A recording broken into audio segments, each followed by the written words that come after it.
Hello बच्चों, let's see the question. Which of the following statements is or are false? यहाँ पे क्या बताना है बोला है, इनकरेक्ट कौन सा ऑप्शन है आपको वो बताना है।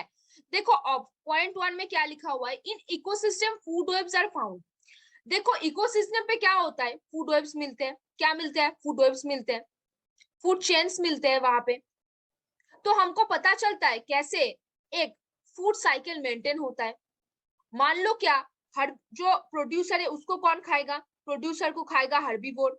हर्बीवोर को कौन खाएगा? हर्बीवोर को खाएगा प्राइमरी कार्निवोर। कौन खाएगा? Primary carnivore. प्राइमरी कार्निवोर को कौन खाएगा? Secondary carnivore. तो देखो क्या बोला है, in ecosystem food webs are found. तो देखो ये ऑप्शन तो सही लग रहा है, तो हम इसको एक स्टार मार्क करके चलते हैं। अब देखो बोला है कि dry weight is chosen for expressing the biomass of a species. It is avoid to variation it weight due to seasonal moisture differences in the biomass। देखो जो ड्राई वेट है मतलब क्या है? ड्राई वेट मतलब उस वेट पे कोई पानी नहीं है, no pani, no water is present there. तो वाटर नहीं है इसका मतलब क्या है? वाटर नहीं है इसका मतलब क्या बोल रहा है? वाटर नहीं है मतलब it is avoiding the variation in weight. अगर वाटर रहता उस वेट में तो उस वेट का थोड़ा सा वेरिएशन जरूर आता ना। वाटर रहता मतलब उसका वेट थोड़ा सा बढ़ता। तो इसीलिए क्या बोला, it is avoid in weight due to seasonal moisture differences in the biomass. Moisture मतलब क्या है? मॉइस्चर मतलब वाटर है। ड्राई वेट क्या होता है? ड्राई वेट में कोई वाटर नहीं होता है, इसीलिए ये बोला गया है it is avoid the variation in weight due to seasonal moisture differences in the biomass. तो क्या हो गया, ये ऑप्शन भी मेरा सही दिख रहा है, तो इसको एक स्टार मार्क करके चलते हैं। नेक्स्ट पॉइंट पे हम आते हैं, biogeochemical cycles occurs in ecosystem. Obviously हमने नाइट्रोजन साइकिल देखा है, हमने कार्बन साइकिल देखा है। नाइट्रोजन साइकिल में हमने कैसे देखा था, जैसे जो एयर्स पे ऐसे नाइट्रोजन ट्रिपल बॉन्ड बनाते हुए रहता है, फिर उसको मिट्टी में लाया जाता है। कैसे बहुत सारे बैक्टीरिया होते हैं, इंडस्ट्रियल प्रोसेसेस चलते हैं, उसको पहले नाइट्राइट में कन्वर्ट किया जाता है, फिर नाइट्रेट में कन्वर्ट किया जाता है। नाइट्रेट को कौन लेता है? प्लांट लेता है। प्लांट के बॉडी में वो अमोनिया के फॉर्म पे आता है, फिर उसको फिर एमोनिफिकेशन से तोड़ा जाता है, फिर डीनाइट्रिफिकेशन से वो फिर से ऐसे ट्रिपल बॉन्ड फॉर्म करके वो मॉलिक्यूल्स एयर पे चला जाता है। तो बायोजियोकेमिकल कहाँ चलता है? ऑब्वियसली इकोसिस्टम पे चलता है, वेरी कॉमन थिंग्स। तो ये भी क्या होगा, स्टार मार्क करके चलते हैं कि भाई ये भी सही है।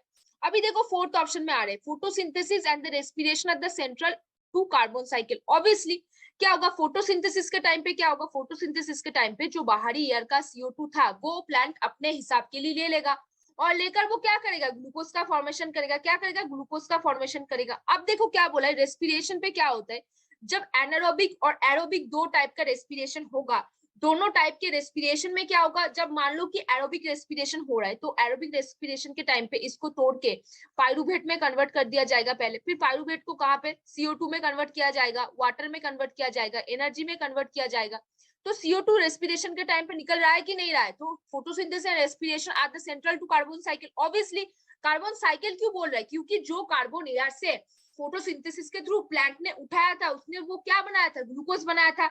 लेकिन जब वो रेस्पिरेशन कर रहा है, उसको क्या कर रहा है? साइटोप्लाज्म पे उस ग्लूकोज को वो पायरुवेट पे तोड़ रहा है, और पायरुवेट पे तोड़ने के बाद वो एरोबिक कंडीशन में क्या कर रहा है? CO2 बना रहा है, H2 बना रहा है और एनर्जी प्रोड्यूस कर रहा है। तो central of the carbon cycle हुआ ना। ये जो CO2 आया आपको एयर पे चला जाएगा ना, ये एयर पे चला जाएगा। तो इसको भी हम स्टार पॉइंट करते हैं कि ये भी पॉइंट सही है। अब देखो फिफ्थ पॉइंट पे आते हैं, atmosphere contains about 1% of total carbon. Very good, ये आपको याद रखने वाला एक पॉइंट है। क्या पॉइंट है? एटमोस्फियर में जो है टोटल ग्लोबल कार्बन के 1% प्रेजेंट रहता है। बिल्कुल सही है, और इसको आप पॉइंट करके रखो। अभी देखो सिक्स पॉइंट पे आते हैं, rapid deforestation and massive burning of fossil fuel for energy and transport increase the rate of CO2 release into the atmosphere causing greenhouse effect। obviously जितने भी पॉल्यूशन हो रहे हैं, जितने भी पॉल्यूशन हो रहे हैं, बहुत ज्यादा कारखाना है यहाँ पे, जितने भी पॉल्यूशन हो रहे हैं वहां पे CO2 रिलीज हो रहा है। CO2 रिलीज हो रहा है, एक CO2 का लेयर फॉर्म हो रहा है, CO2 का लेयर बन रहा है। इसके लिए क्या हो रहा है, बहुत ज्यादा एयर पॉल्यूशन भी बढ़ गया है। मैसिव बर्निंग, मैसिव डिफोरेस्टेशन, सब क्या करते हैं? कुछ भी बर्न करो, कुछ भी डिफोरेस्टेशन करो। तो डिफोरेस्टेशन में क्या होता है, जो फोटोसिंथेसिस के थ्रू जो CO2 था, जो प्लांट बॉडी है वो लेकर अपना क्या बनाता है? ग्लूकोज बनाता है। लेकिन मैसिव डिफोरेस्टेशन हुआ है, मतलब अभी फोटोसिंथेसिस भी नहीं चल पा रहा है, तो CO2 का अमाउंट क्या है? ज्यादा हाई हो चुका है। ज्यादा हाई होगा तो क्या होगा? CO2 का एक लेयर बनेगा। जो सनलाइट के जो रेज जो अर्थ में आ रहे थे वो वापस नहीं जा पा रहा है बाहर, तो क्या करेगा? वो बहुत ज्यादा ग्रीन हाउस इफेक्ट करेगा। जो अर्थ का जो टेम्परेचर है बहुत ज्यादा इंक्रीज कर देगा। पोलर एरियाज में क्या होगा? बर्फ पिघलने लगेगा। तो ये 6th पॉइंट भी बिल्कुल सही है। अभी हम 7th पॉइंट पे आते हैं। The products of ecosystem processes are named as ecosystem services. Robert Costanza ने ये दिया था। किसने दिया था? रॉबर्ट कॉन्स्टेंजा ने ये दिया था। वेरी गुड, ये बिल्कुल सही आंसर है। क्या सही आंसर है? The products of ecosystem processes are named as ecosystem services। ये बिल्कुल एक सही आंसर है और सही पॉइंट है। अभी हम 8 पॉइंट पे आते हैं। Healthy ecosystems are the base of a wide range of environmental services, but not environmental economical growth। देखो ये गलत बोल दिया गया है। क्या गलत बोल दिया गया है? ये बिल्कुल गलत है। क्यों? देखो, अगर इकोसिस्टम सर्विस जो है वो हेल्दी रहेगा, अगर जो इकोसिस्टम सर्विस है वो अगर हेल्दी रहेगा, तो ऑब्वियसली इकोनॉमिकल ग्रोथ भी होगा ना।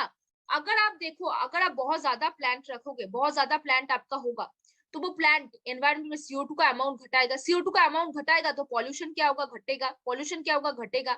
जो ह्यूमन बींग्स है, जो एनिमल्स वगैरह है, उनमें क्या होगा? परेशानी कम होगी। परेशानी कम होगी तो ग्रोथ ऑब्वियसली ज्यादा होगा। ग्रोथ क्या होगा? ज्यादा होगा। वैल्यूएबल काम ज्यादा होगा। तो ये बिल्कुल गलत बात बोली है। हेल्थी इकोसिस्टम होगा तो एनवायरमेंटल सर्विसेज में भी इंक्रीज आएगी।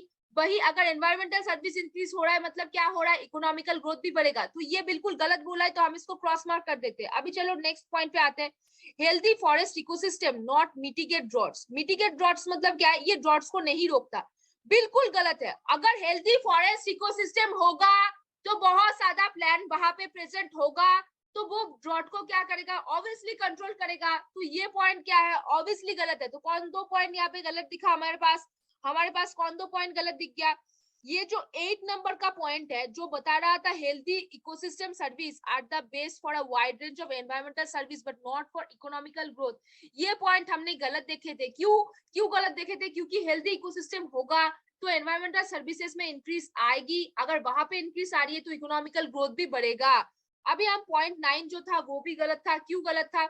हेल्दी फॉरेस्ट इकोसिस्टम होगा मतलब वहां पे ज्यादा प्लांट प्रेजेंट है, ज्यादा प्लांट प्रेजेंट होगा तो वो ड्रॉट को ऑब्वियसली वो कंट्रोल करेगा। वो ड्रॉट को क्या करेगा? ऑब्वियसली कंट्रोल करेगा। तो ये वाला पॉइंट क्या है? ये वाला पॉइंट भी गलत है। चलो अभी नेक्स्ट पॉइंट पे आते हैं।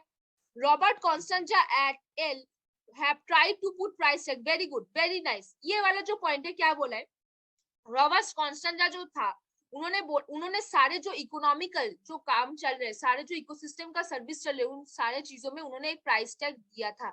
और ये बहुत ज्यादा इंपॉर्टेंट है, सबको याद रखना है। ठीक है, तो ये वाला पॉइंट बिल्कुल सही है, बिल्कुल सही है ये वाला point.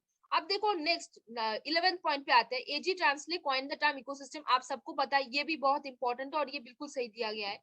The open ocean and the tropical rainforest. The open ocean and the tropical rainforest are the two largest contributors of the Earth's net primary productivity.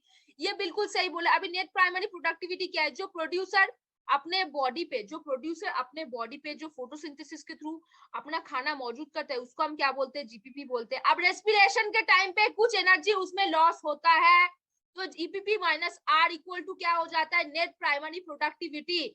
तो जीपीपी क्या है? जो प्लांट फोटोसिंथेसिस के थ्रू अपने बॉडी पे कुछ energy लाता है उसको हम जीपीपी बोलते हैं। रेस्पिरेशन के थ्रू कुछ एनर्जी का लॉस होता है, उसके बाद जीपीपी माइनस आर जो प्रेजेंट होता है उसको हम एनपीपी बोलते हैं। तो ये वाला पॉइंट भी बिल्कुल सही है। तो हमने यहाँ पे कौन सा पॉइंट गलत देखा था? ऑप्शन 8 और ऑप्शन 9 हमने गलत देखा था। देखो यहाँ पे 1 3 5 7 दिया हुआ है तो ये रॉन्ग है। देखो यहाँ पे 8 और 9 दिया हुआ है, हमने क्या देखा था? 8 और 9 पॉइंट गलत है, तो हम इसको टिक मार्क करते हैं पहले। फिर यहाँ पे 2 4 6 9 10 दिया हुआ है, ये भी गलत है। फिर यहाँ पे 11 और 12 दिया है, ये भी गलत है। तो बच्चों आपको तो आंसर आ गया, बता दो कौन सा आंसर सही है, बता दो बच्चों। बिल्कुल सही बच्चों, यहाँ पे 8 और 9 वाला जो पॉइंट है वो बिल्कुल गलत पॉइंट है। तो यहाँ पे यही आंसर हो जाएगा, क्योंकि यहाँ पे बोला गया है which on the are false, हमको इनकरेक्ट ढूंढना है। तो ये वाला पॉइंट बिल्कुल सही है। तो होप बच्चों you understand this question very well. Best of luck.